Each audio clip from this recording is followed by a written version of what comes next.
So, first of all, very good evening to all the students, all the teachers, parents, and many guests who have joined for this program.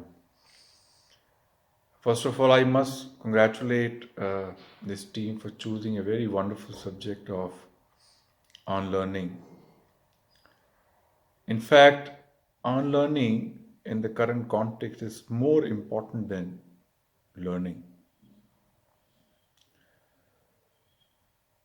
For example, if you have to receive some milk in a pot and that pot has traces of poison, then the milk will not remain milk. Milk will also become poison. Similarly, we all of us have some traces of poison in the form of ignorance while we're acquiring knowledge through different sources.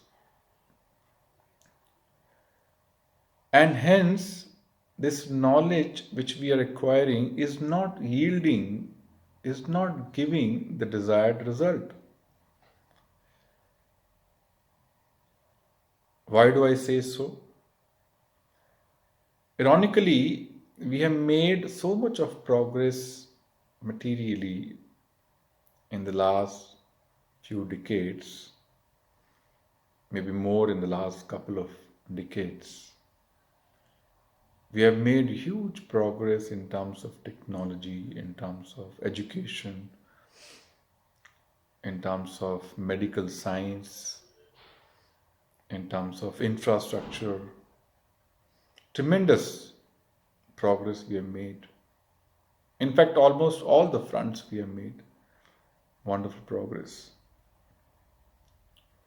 In spite of that, we see a paradox of life. We have more degrees but less sense. We have bigger houses but smaller families. Families are becoming smaller and smaller, relationships are breaking. We have more kinds of food but less nutrition. We have more medicine but less wellness. These are the days of two incomes but more divorces, isn't it? We watch TV too seldom, too much, and pray too seldom. We have taller buildings. As I mentioned, we have made a huge progress in terms of infrastructure, but we have shorter tempers.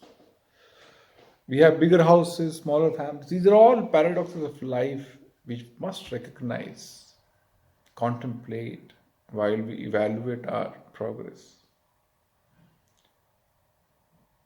So, why is this that on one side we claim having made huge progress, on the other side, our happiness quotient, our average age, our wellness is perpetually falling down? People are more stressed, more depressed these days, isn't it? So, what is the root cause behind this? What is that poison which we have in our pot that, in spite of so much of progress, we are not seeing the desired result? Isn't it? And that poison is in the form of ignorance. For example, if you walk in a room which is pitch dark, there's no light, and you have a lot of stuff lying in the room, right? And when you try to walk in that room, what will happen? Again and again, you'll fall down. You'll hit some object, maybe chair, table, bed, and might fall down. Why? Because it is dark, and this darkness reflects ignorance, or this ignorance reflects darkness. Most of us are ignorant about who we are. What is our real identity? What is it which can satisfy us, which can make us happy? Are we this body, or our identity is something different, of being a soul. Are we material bodies or spirit soul? That question needs to be answered so that our endeavors to become happy are relevant. Yeah. Second is why there are so many sufferings in this world. Why one has to become old, why one has to become diseased, why one has to die. These are all abnormal conditions of life. These are not normal conditions which we all have accepted. We have learned that these are all abnormal conditions. Everybody has to die, everybody has to become old. No, there is a life beyond this which we don't understand, we have no knowledge about. So we must try to find answers to these questions. What is the purpose of this material world?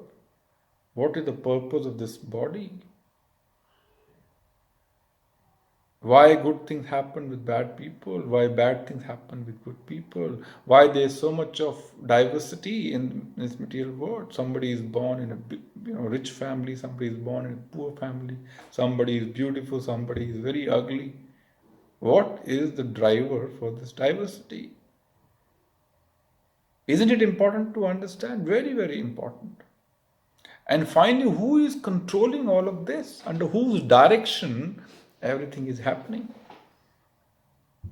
Yeah. We know we can't even control our nature's call. We have to rush to the toilet. If we get a pressure, we can't control. How can we control so many cosmic laws? We can't. So there's somebody who's controlling these, cosmic laws, which are beyond our control. So it's very important to understand, to find answers to these questions. Now the next question is, can material science answer these questions? Answer is no, because it is beyond the realm of material science. These are spiritual subject matters, and hence we have to take shelter of the wisdom of our scriptures, like Bhagavad Gita, Bhagavatam, Bible, Quran. Yeah, there we might find answers to this question. Not might, we will find for sure. And when we become conversant with the reality of life, the purpose of life, of this body, this world, then our endeavors, our efforts will be directed in the right direction. Whatever knowledge we acquire will become more relevant. It will give the desired result of, becoming happy, deriving happiness from whatever we do, remaining happy eternally, not occasionally. Yeah. And what is the beginning point? Beginning point is making an inquiry, asking the right questions. Like Newton asked the right question in terms of why did apple fall from the tree? Yeah. And when he tried to find, he got the answer. Every why takes one to the high. So every such intelligent inquiry will reveal so much to us which is beyond our imagination. Yeah, it'll remove all the ignorance, all the darkness in which we are trying to, walk around currently and falling again and again. So this unlearning is very, very, very important. Unlearning of the misconceptions or misplaced understanding we have developed over a period of time about our identity, about the purpose of life. And then possibly, once we have the answers, then all the knowledge we acquire, in a clean pot, which is, devoid of all the poison or ignorance, will give us desired result. And the desired result is finally to become happy. Every endeavor, everybody is trying. Everybody may have different parameters for success, but the ultimate objective from any such success is to derive happiness, nothing beyond that. Yeah, so I would encourage everyone sitting there to start asking these pertinent, most important, wonderful questions. Who am I? Why am I suffering? What is the purpose of this material world? Why so much of diversity in this material world? And finally, who is controlling? And then going and asking him, how do I get rid of these sufferings forever? So once we find answers to these questions, we will definitely become eternally happy and peaceful. Thank you very much.